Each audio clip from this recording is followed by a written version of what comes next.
소중한 동료와 그 가족들이 오랫동안 고통받으셨는데 삼성전자는 이를 일찍부터 성심껏 보살펴드리지 못했습니다. 오늘 이 자리를 빌어 병으로 고통받고 있는 직원들과 그 가족분들께 진심으로 사과드립니다.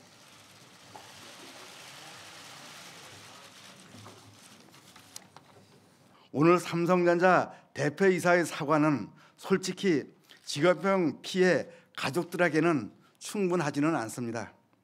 지난 11년간 반올림 활동을 하면서 수없이 속고 모욕당했던 일이나 직업병의 고통, 사랑하는 가족을 잃은 아픔을 생각하면 사실 그 어떤 사과도 충분할 수는 없을 겁니다. 그러니 저는 오늘의 사과를 삼성전자의 다짐으로 보고 받아들이려 합니다. 네, 정말 장기간 지속됐던 사회적 문제였습니다. 삼성전자 반도체 백혈병 분쟁이 11년 만에 삼성전자의 공식 사과로 마무리가 됐습니다. 사건 한번 좀 정리를 해보죠. 야, 이제 저 사과 하나 받으려고 11년이 흘렀다는 게 참 대단한데요. 그렇습니다. 2007년도에 그 3월에 있었던 일입니다. 반도체 생산 라인에서 근무하던 황유미 씨가 갑자기 급성 백혈병으로 사망하는 사고가 벌어지고요. 네. 여기에 대해서 조금 전에 인터뷰하셨던 분들이 황유미 씨 아버지. 그렇죠, 아버지였죠. 그래서 황유미 씨 이제 유족들이 백혈병은 산재니까 처리해달라고 했는데 네. 삼성전자가 그걸 거부한 거죠. 그래서 그로부터 2008년 3월 그러니까 1년이 지난 다음에 시민단체가 반올림을 발족을 하고 네. 1월 달에는 황유미 씨 유족 등 5명이 행정소송을 제기합니다.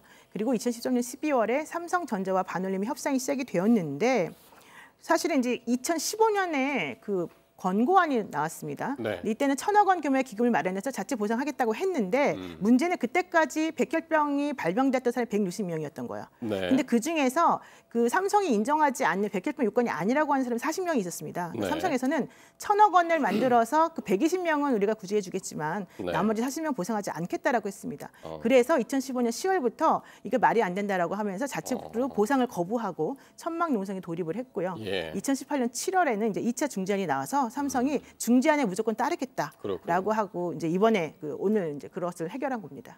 무조건 따르라. 그렇죠. 중재안하고 조정하는 게 다른 그렇죠. 의미군요. 예. 네. 중재안에 이제 따르는 오늘 삼성전자의 모습 봤고요. 양측이 다 그랬습니다. 양측이 이제 합의하고 삼성전자가 이제 사과를 하기까지 그 과정이 이제 쉽지 않았습니다. 지금 말씀하신 대로 2015년부터 1,000일 넘게 천막 농성을 벌이기도 했었습니다. 근데 저는 이번 일을 보면서 네. 삼성전자의 태도도 조금 문제지만 네. 저는 이때까지 이런 문제가 산업 현장에서 일어나는 여러 가지 재해 여기에 대한 법원의 태도가 이번 문제를 장기화시킨 게 아닌가.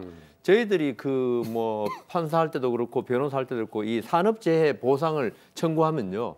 어떻게 법원이 이 근로복지공단에서 이 산업재해를 인정해 주는데 네. 그쪽 편을 많이 들어요.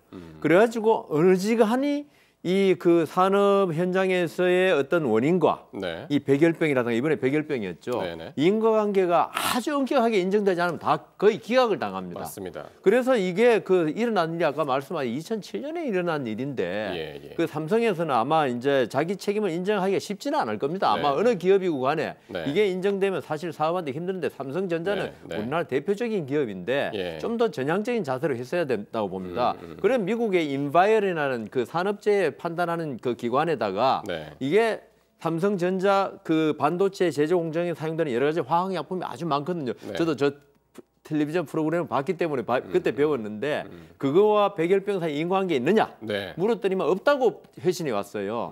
아마 그러니까 삼성전자는 왜 관계도 없는 걸 우리한테 책임 묻느냐 거부했고 아마 이분들도 소송을 제기하기는 힘들었을 겁니다. 그렇게 네. 나오니까 네. 인과관계 입증을 전부 다 그 산업재해를 당한 사람한테 그러니까요. 인과관계 입증하라 그러니까 네. 개인이 그걸 입증을 어떻게 그거 어떻게 합니까? 그리고 그 대체로 피고 쪽은 대기업이거든요. 네. 대기업에서 여러 가지 비용을 써가지고 인과관계 없다는 결론을 많이 얻어내기 때문에 네. 그래서 앞으로 법원도 그렇군요. 이런 산업재해에 대해서 좀 전향적인 자세를 보일 필요가 있다. 예. 그런 생각을 합니다. 그렇게 해서 이제 이런 진짜 험난한 과정을 거쳐서 삼성전자가 이르면 올해 안에 그리고 이제 늦어도 내년 초부터 구체적인 지원 보상 절차에 들어가는데 지원 대상하고 보상 수준은 어떻게 됐습니까? 그러니까 우선 삼성전자 그 최초의 반도체 생산 라인이 만들어진 게 1984년 5월 17일이거든요. 그래서 그때로부터 1년 이상 일하다가 이제 질병을 얻은 사람들 모두에게 2028년 10월 31일까지 지원을 해주겠다. 그리고 여기서 네. 말하는 질병이라고 하는 거는 갑상선 암을 제외한 모든 암을 거의 다 포함을 하고 있는데요. 네, 네. 예컨대 백혈병은 뭐 1억 5천만 원까지 보상을 하고 네. 또 나머지 암에 대해서는 이렇게 차등적으로 좀 어. 비용을 지급하는 걸로 했고요.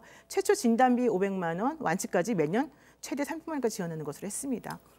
그런데 이제 이런 식으로 하다 보면은 나중에 2028년 10월 30일 지나면 어떻게 되느냐? 그건 그때 가서 또 다시 별도 협상을 통해서 처리를 하는 것으로 했습니다. 그렇군요. 앞으로 이제 10년이네요. 10년 그렇습니다. 동안 예, 보상을 10년 하겠다. 동안, 네.